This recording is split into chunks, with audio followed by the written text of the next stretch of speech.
The following program was produced by an independent community producer. The opinions expressed do not necessarily reflect those of the ECAT staff or board of directors.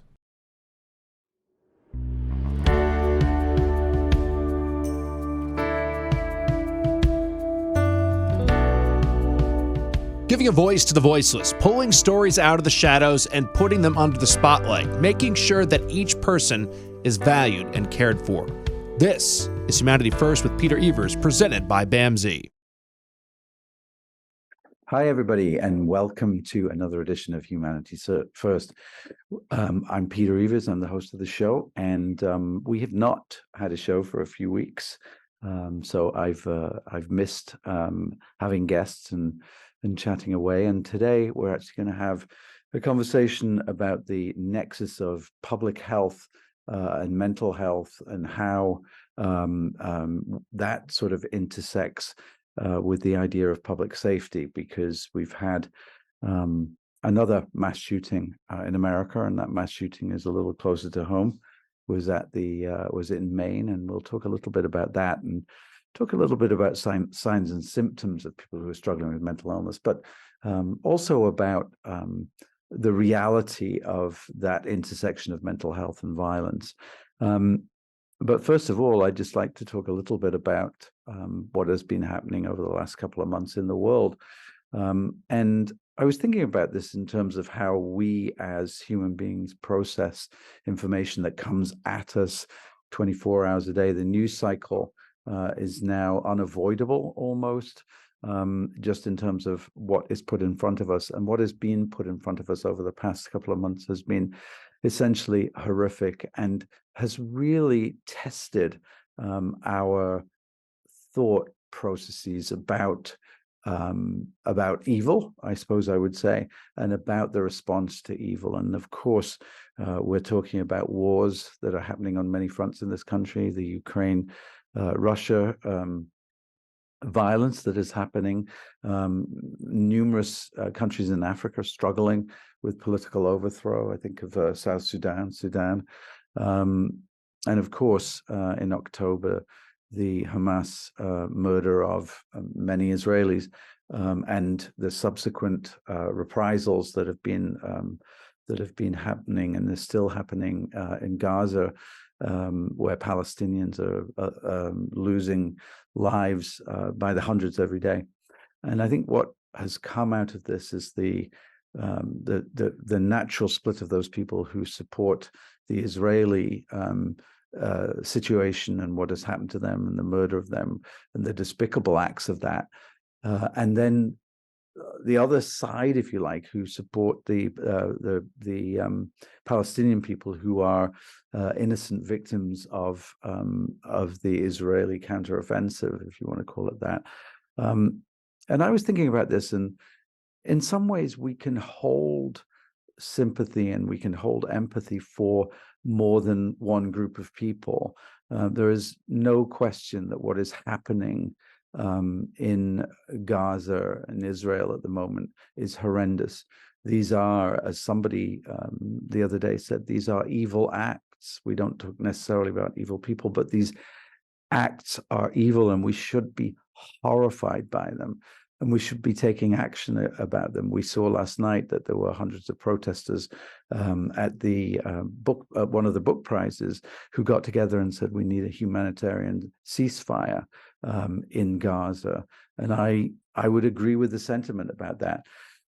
But I think as human beings, we have to hold that those acts in our heads and see them equally as acts that are destructive to a people.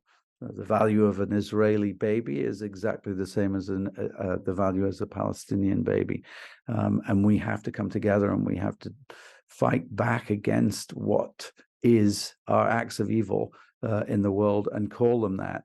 And I think the voices of the reasonable and the peaceful have to get together and say that's not tolerable in a world where really we promote peace and the idea of being able to live a life without threat. And there are many more of us that feel like that than don't. We'll be right back. Giving a voice to the voiceless, pulling stories out of the shadows and putting them under the spotlight, making sure that each person is valued and cared for. This is Humanity First with Peter Evers, presented by BAMSI.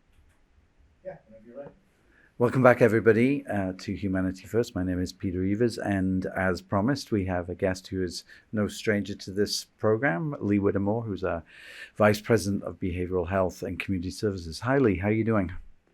Hi, Peter. I'm well, thank you. Thanks for having me. How are you? Yeah, it's great to have you on. And for people that don't know BAMSI particularly well, Lee is the catch-all for clinical, I would say, and someone who is always willing to sort of step into the breach and provide services and advice for people when we are dealing with tragic circumstances.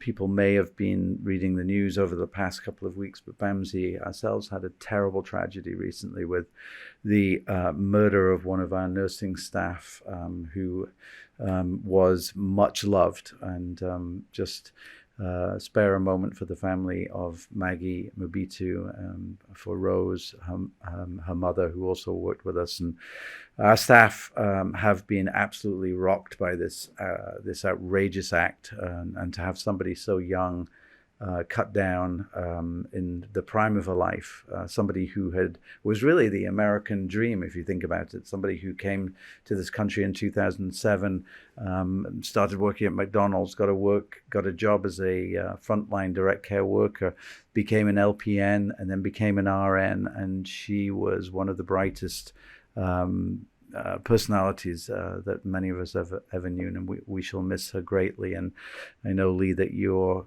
team have been wonderful in terms of offering support to those persons served and staff who knew Maggie, and there were so many of those people, and I just wanted to publicly thank you for that. I think that's really wonderful that we have that resource of your team, so thank you. Oh, thank you. I'm very grateful that we're in a position to be able to offer assistance. Yeah.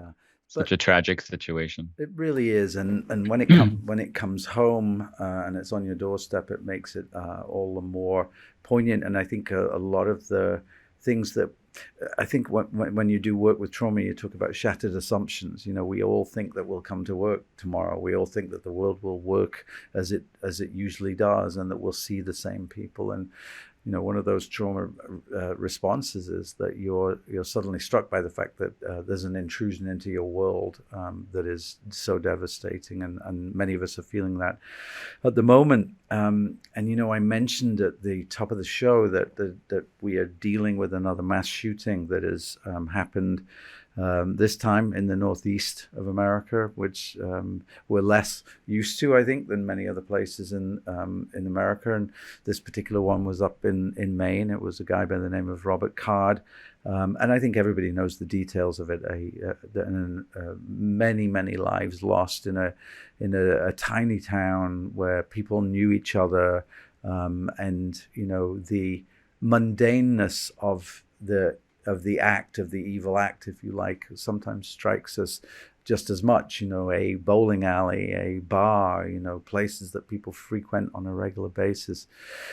But Lee, I'd like to ask you a question. I think we often find ourselves in the middle of a conversation about public health on one side, and public safety on another, and there is this tendency to run conversations together about mental illness. People who present with mental illness are often described as a public safety risk, and they are sometimes. But to me, it sort of sidesteps the issue of the consequences of mental illness, untreated mental illness, communities and cultures that don't put enough resource towards mental illness, and so we get caught up sometimes in saying, well, you know, this person was mentally ill. That doesn't tell the whole story, right?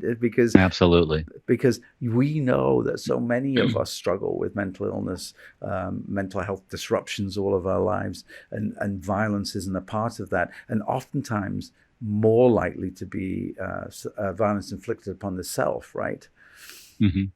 So Absolutely. So what are we looking at here? How do we begin to tell a story of separating those things out, but also maybe bringing them together when they do happen? We can't ignore the fact that untreated mental illness at times can result in violent actions like this. But talk to me about the majority of people who struggle with serious mental illness are not violent, right? Right. I think the majority of people who struggle with mental illness are, dealing with just managing their symptoms. They're isolating, um, whether it be anxiety or depression, and they're seeking help. I think this is more of an isolated case, and I think it appears to have gone on for a longer period of time and untreated. I know that in this case, he was hospitalized for a period of time, and there were certainly enough warning signs and enough people saying we're concerned. But in this case, it seems like something broke down in the system. There were enough people making noise about it and trying to get him help. Yeah, that's an interesting point. People, I think as when we do sort of post-mortems, if you like, psychological post-mortems like this, um, there is a collection of things that happen that when you put them together are signs that maybe we should have been, taking more interest in this. But it's interesting because some of those signs, right, are seen in people who are not violent at all. So it is a bit of a Hmm. conundrum like that, isn't it? It's like, you might see somebody who's withdrawn. One of the things in the Robert Card situation is that the parents reached out, I think, to the PCP, to the doctor, and Hmm. said, "We're really worried about our son because he's withdrawing from us." Now, taken in as an individual action, there are many people who withdraw from their parents, and there are many people who do that because of mental illness. But the vast majority of those people don't go through and commit a violent act, right? Right. Right. And I think in this case, the parents reached out with a concern, and that's exactly what they should have done. You know, and I think when someone has homicidal or suicidal ideation, you know, we can't always say, well, if they do this, they're more likely to act out because people present differently. There are some people who don't say anything at all. And there are other people who exhibit more outwardly signs. They might be really verbal, experiencing increased paranoia that they talk about. Maybe they're making verbal threats. So in those cases, I think that would increase the likelihood that they're gonna act on those feelings. But I think any time that someone is experiencing, homicidal ideation or suicidal ideation, the people around them need to take action, take it seriously, try to get them some help. Yeah, I'm gonna sort of tiptoe into a very sort of controversial area here, but there is also that association with gun ownership in this country and mental illness. I remember the last president, sort of saying that, well, we maybe we should go back to mental institutions where people are locked up again, and it was a backward step in many ways for all of those advocates for people Hmm. with mental illness, remembering that it's very unusual for an individual to go through the lifespan without experiencing some sort of mental disruption or illness. And yet, there is a conventional wisdom about that.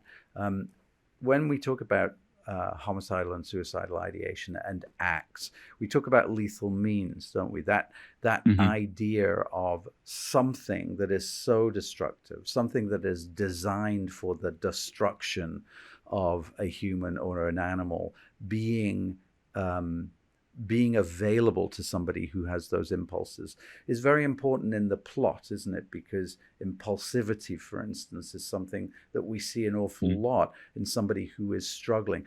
I think about the boyfriend whose girlfriend has just ended that relationship as a teenager. There is an impulsivity that we should be expecting from that. So the lethal Hmm. means question is an interesting one, isn't it? Around availability of a gun, which is, of course, the thing we described as the instrument of Right. killing. Hmm. Yeah, there is. And mental illness, untreated is the variable, or it's the trigger, but the gun is the means for them to act on that impulsive thought, you know. Um, I think it goes back to just, mental illness being untreated, someone not getting treatment in time. Do you think stigma comes into this? I ask you that because when we talk about small communities, and we hear about this a lot, right? The true sort of spirit of America is that people look after themselves. People know themselves in little towns and villages, and with Lewiston, you heard that. Not that Lewiston is a little town, but it's it's a small city. But there was this message like, oh, everybody knew each other. That we knew each other's business. We looked after each other, and yet he was an individual who probably 5, 6, 7 times came to the attention of authorities, people doing what they said they would do, which is what you talked about before. And yet still we missed those signs. What is it that we should be doing as communities to be more aware of this? And do we not talk about it because there's still a stigma about mental illness that doesn't exist with, I don't know, diabetes, for instance? I think you're right. I mean, I think stigma probably did play into this. I think people need to talk more about it. They need to normalize the conversation. Mental illness is an illness, just like diabetes, high blood pressure, and if people are getting treatment for that, it's their own private medical information, but when people are acting outwardly in a community setting, and other people are taking notice, in a small town or any town where they say people take care of each other, then I think that people should have conversations and really not be afraid to talk about it. I read some of the articles, and I think that family members and friends were afraid that, by acting out or getting people to help, that it would make the situation worse. And when someone's having active symptoms in the moment, it might make it worse. But if they get treatment over the long term, it's going to help the situation. Yeah. You're responsible for one of our programs, which is the first episode psychosis program, which is this amazing evidence-based practice intervention with young people who have a first break. A first break probably happens, between the ages of 16 and 25, something like that, oftentimes with the onset of schizophrenia, whatever. I'm always amazed that parents don't come forward. And we know that the likelihood of early intervention with first episode increases the better outcomes for those people exponentially. But we're not doing it, not because we don't care about our kids, but we don't want them labeled as schizophrenic, right? And so obviously you're going to hold off on that because we have certain ideas about somebody who struggles with psychotic disorder look like and do, right? And that's, again, wrapped up with the issue of public safety and public health. Right. And I think many parents struggle with that label and the stigma and hoping it will go away, hoping it will improve. But how far have we come since lobotomies? How far have we come with second, third generation antipsychotics? It isn't the story necessarily that it was even 30 years ago, right? Right. It's changed a lot. And, if people could, focus on treating the symptoms rather than the label, I think that would go a long way in getting more people the treatment they need. I love that. Focus on the symptoms, because we do that with everything else, right? We absolutely do that. One thing, and we only have a minute or two left, but I am still baffled at the number of deaths that we have from gun violence every year. And I'm not just talking about mass shootings. I'm talking about the ease of access to weapons. And I'm not getting into a conversation about the ethics of that or the law or the philosophy of it. But when we look at similar populations in different countries where they have different ideas about possession of and ownership of guns, we don't see the same amount of murders, and we don't see that kind of carnage. It's not an easy question, is it? There isn't. I mean, politicians are going to say it's gun violence. Some people are going to say we're not spending enough on mental illness. We just need to spend a little bit more time looking at the nuances of this and having an open and honest conversation about how we walk ourselves back from a situation where we just almost shrug when we hear of another mass shooting. I agree. And I agree with what you're saying. I think we need to have an open dialogue and just, have everyone around the table and just really start exploring how can we improve this and learn by maybe what some other countries are doing. And finally, I think just ask how people are, right? When we do mental health first aid, the thing is like keep asking people. And even if they say, it's none of your business, don't back away. If you think there's something wrong, allow somebody the opportunity to say, yes, there is, and then act on that and get them into treatment. Yes, absolutely. And even if you ask once and they say they're okay, ask again a little while later because things changed. Things happen in people's lives every day that can affect their mental health. Wise words, Lee. Thank you so much for coming and talk to us a little bit. I think we'll be having more conversations about this in the future. And we all remain hopeful that we can work on this as a community and a culture. So, Lee, thank you so much for coming in. Thank you so much for having me. Take care. Everybody. Bye-bye. Thanks. Bye.